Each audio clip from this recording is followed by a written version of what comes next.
everyone, I'm very sorry for the delay. It was a very long video to make, and I hope that you do not feel too bad about this. Thank you for clicking onto the video, and I hope you continue watching episodes, and hope you like and comment below. Thank you for watching, and I hope you enjoy and are educated by this. June 28th, 1919, Paris, France. The German Empire bows down to the might of the Allies in order to maintain their country. The Allies trying to prevent another war punished Germany harshly. They stripped Germany of their colonies of Cameroon, Namibia, Germany, East Africa, Germany, New Guinea, and many islands in the Pacific. They also took territory from the German mainland. Germany was forced to give up parts of the land to France and Poland, including the Polish quarter, which separated Germany from East Prussia. These territorial losses angered the German people, however they are nothing compared to the other parts of the treaty that were signed. In particular, Germany would have to pay large reparations, which would inflate the economy. They would have to disarm and shrink their army into a force that was not even capable of defending the German homeland. Because of these reparations, the government began printing money, and for anyone with even below basic understanding of economics like myself, would know that printing more money makes money less valuable. It does not make them more money. People in Germany would take stacks of money and be worthless. They were also starving and impoverished now, and still had to pay more reparations. However, it all came to a head when the Great Depression struck. Germany would be one of the many countries in the world that the Depression influenced them. However, in Germany, it hit worse. People who were already unemployed continued to be impoverished and starving. And so many people were impoverished now. People wanted good food. They wanted shelter to want their lives. And they grew desperate. Animalistic quality came out in them. And they would follow anyone, do anything to get their lives back. And that brings us to the rise of the Nazis. Adolf Hitler was not the founder of the Nazis. However, he became the leader in a short time. After he discovered them. Became the largest politician supporting them, and designed the swastika as a Nazi symbol and flag. The National Socialist German Workers' Party was also the name which, although it was based on the idea of fascism and imperialism, although the name sounds like a communist fan club. In 1921, Hitler led a march with the Nazis, inciting a revolution. However, this failed, and he and others in the march were arrested. However, it only was 9 months. In that time, Hitler wrote his autobiography entitled Mein Kampf. However, this fashion that the organization was focused on was not what many people nowadays use it as in sentences. Today on social media or in public, people call other people fascists without knowing what it means. Fascism is a political ideology that is based on a country being completely one nationality, one race, and having a government-controlled media and an expansionist and authoritarian form of conservatism.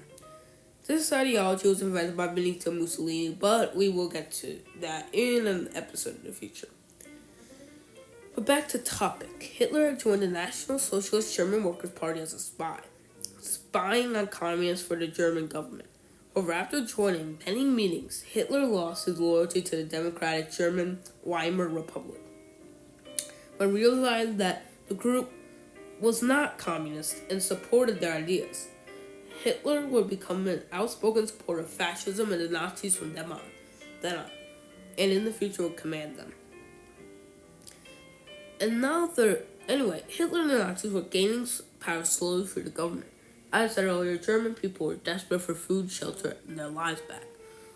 All the political parties in Germany at the time continued paying the Allies, and none of them were as radical as to say the basic needs of the people would be met.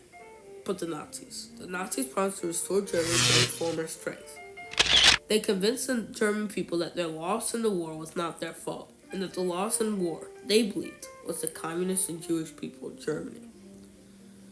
Hitler soothed the German people, telling them they were perfect, and that other countries were inferior, and that the Jewish people had screwed them over.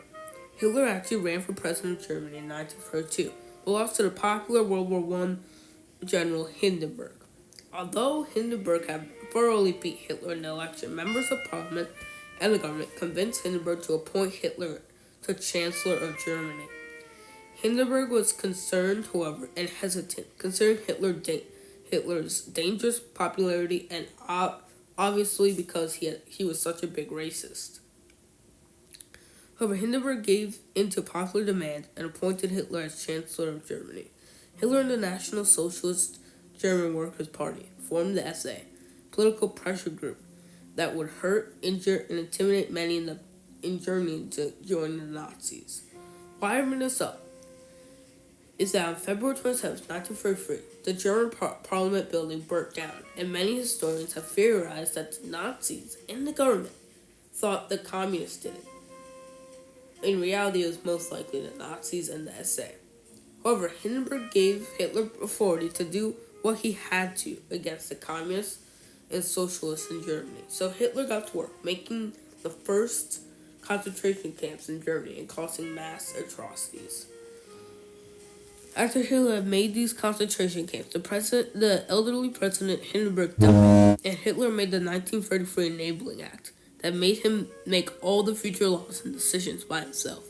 The law passed because of the SA and popular support behind Hitler. Now the darkness had truly risen. This was the rise of fascism, in Germany at least. However, soon it would spread. Hitler and the Nazis, however, were not done yet. They wanted the professional army to be on their side, so in June 1934, known as the Night of the Long Knives, there were mass killings of the SA, including their leader, Röhm, and other officers killed.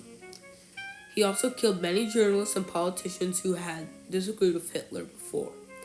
Now, with the army on the Nazi side, and opposition dead, imprisoned, exiled, or intimidated into keeping quiet, Germany had become fascist, and it was because of the Nazis and Hitler.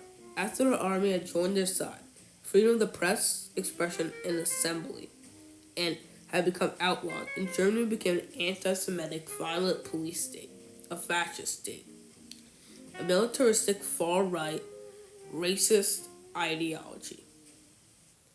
The rise of fascism.